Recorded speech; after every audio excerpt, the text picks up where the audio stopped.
महाभारत के महान योद्धाओं की चर्चा होते ही कर्ण और बर्बरीक के नाम सामने आते हैं। दोनों ही अद्वितीय युद्ध कला के धनी थे और उनके पास दिव्य शस्त्र भी थे। लेकिन क्या आपने कभी सोचा है, अगर इन दोनों के बीच युद्ध होता तो कौन विजयी होता? कर्ण सूर्यपुत्र, महावीर योद्धा, धनुर्विद्या तो वह अद्वितीय थे। उनके पास दिव्य कवच और कुंडल थे जो उन्हें हर प्रकार की शारीरिक क्षति से बचाते थे। उनके शस्त्रागार में इंद्र का वज्र, शिव का पाशुपतास्त्र और भी कई शक्तिशाली अस्त्र थे।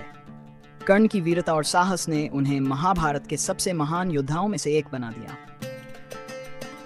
वहीं दूसरी ओर बर्बरीक, घटोत्कच के पुत्र, भीम के पौत्र, 3 अचूक बाणों के स्वामी। बर्बरीक ने प्रतिज्ञा की थी कि वह हमेशा कमजोर पक्ष का साथ देंगे और उनके ये 3 बाण किसी भी युद्ध को पल भर में समाप्त कर सकते थे। अब कल्पना कीजिए, यदि कर्ण और बर्बरीक आमने सामने होते तो ये एक रोमांचक और कठिन संघर्ष होता।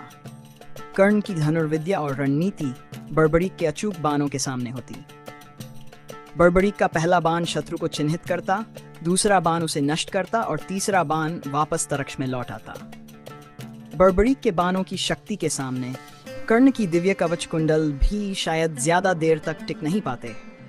हालांकि कर्ण की युद्ध कला और उनके दिव्य अस्त्र उन्हें बेहद खतरनाक प्रतिद्वंदी बनाते।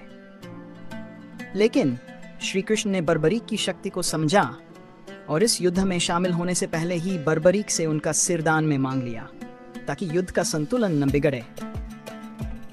अंत में यह कहना कठिन है कि कौन जीता, कर्ण की अद्वितीय वीरता और बर्बरीक के अचूक बाण।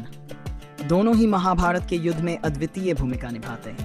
यह लड़ाई सिर्फ शारीरिक ताकत की नहीं, बल्कि नैतिकता और धर्म की परीक्षा।